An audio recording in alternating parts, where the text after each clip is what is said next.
अङ्गं हरेः पुलकभूषणमाश्रयन्ती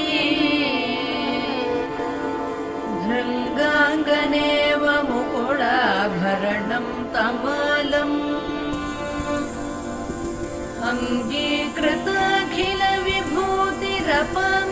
अङ्गीकृताखिलविभूतिरपाङ्गलीला माङ्गल्यदास्तु मम मङ्गलदेवतायाः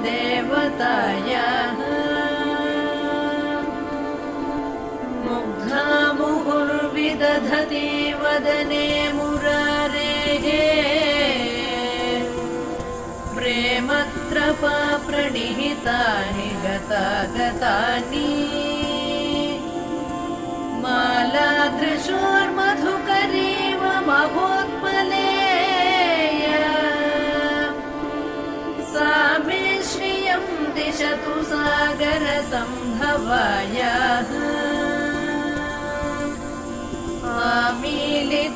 आमीलिताक्षमधिगम्य मुदा मुकुन्दम् आनन्दकन्दमनिमेषमनङ्गतन्त्रम्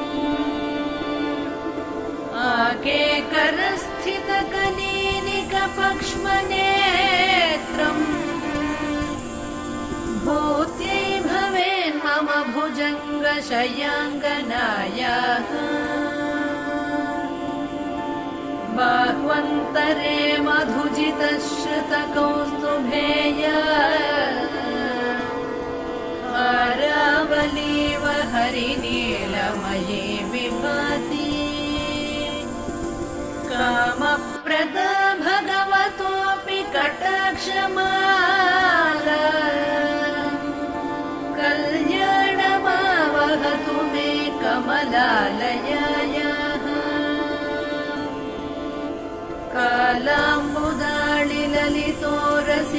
कालाम्बुदाळिललितोरसिकैटभारेः धाराधरे स्फुरति या तटिदङ्गनेव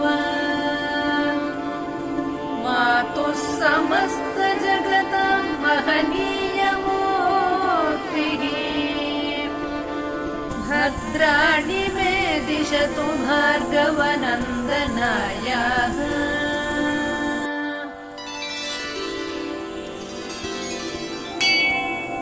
प्राप्तं पदं प्रथमतः खलु यत्प्रभावात् माङ्गल्यभाजि मधुमाथिनि मन्मथे मय्यापतेत्तदिह मन्थरमीक्षणार्थम् मन्दालसं च मकरालय कन्यकायाः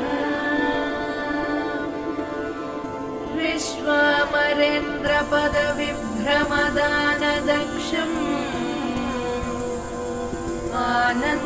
आनन्दहेतुरधिकं मुरविद्विषोऽपि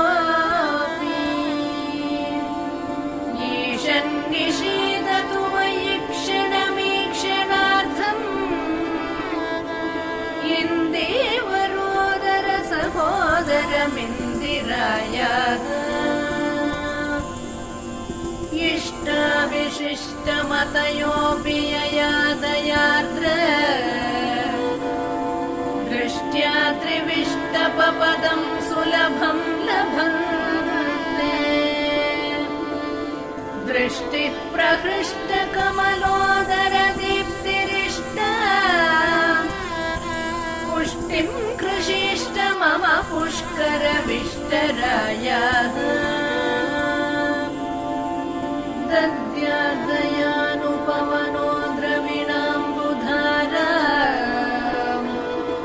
अस्मिन्न किञ्चन विहङ्गशिशौ विषण्णे दुष्कर्म घर्ममपनीय चिराय दूरम् नारायण प्रणयिनी नयनाम्बुवः गीर्देवतेति गरुडध्वज सुन्दरीति शाकम्भरीति शशिशेखरवल्लभेति सृष्टिस्थितिप्रलयकेलिषु संस्थितायै तस्यै नमस्त्रभुवनैकगुरोस्तरुण्यै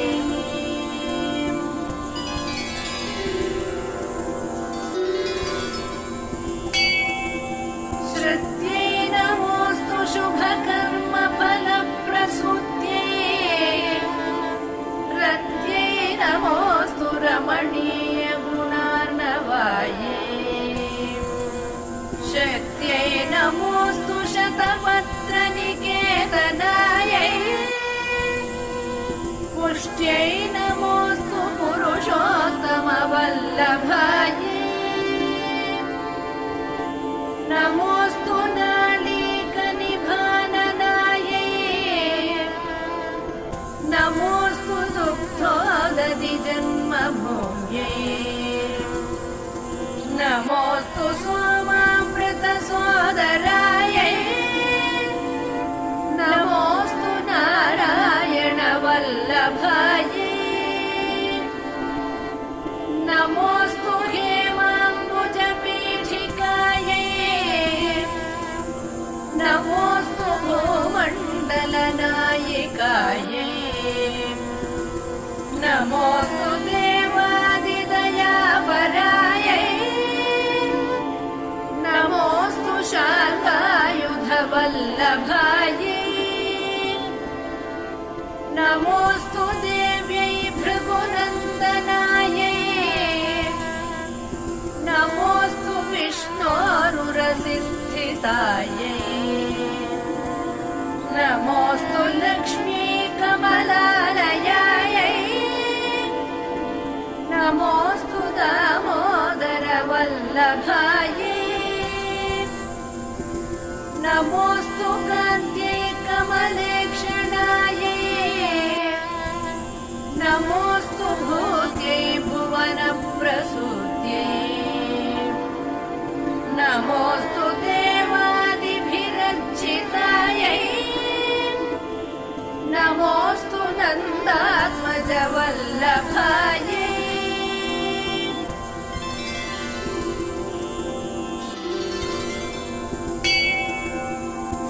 सम्पत्कराणि सकलेन्द्रियनन्दनानि साम्राज्यदानविभवानि सरोरुहाक्षि त्वद्वन्दनानि दुरिताहरणोद्यतानि मामेव मातरनिशङ्कलयन्तु मान्ये यत्कटाक्षसमुपासना विधिः सेवकस्य सकलार्थसम्पदः सन्तनोति वचनाङ्गमानसैः त्वां मुरारिहृदयेश्वरीं भजे सरसिजनिलये सरोजहस्ते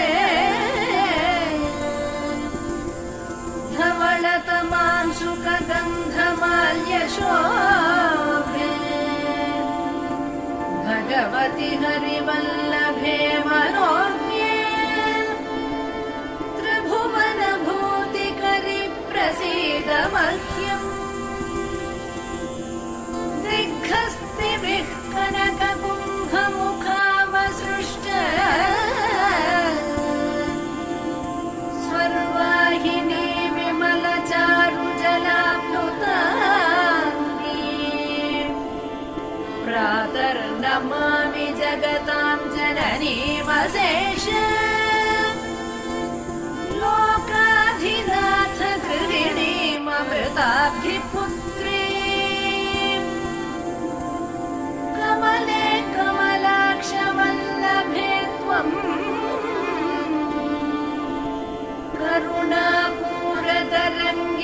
करुणापूरतरङ्गितैलपाङ्गैः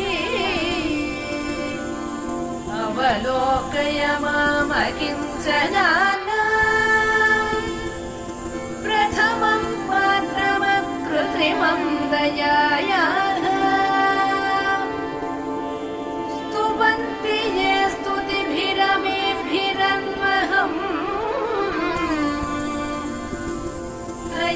मयि त्रिभुवनमातरं रमा गुणाधिका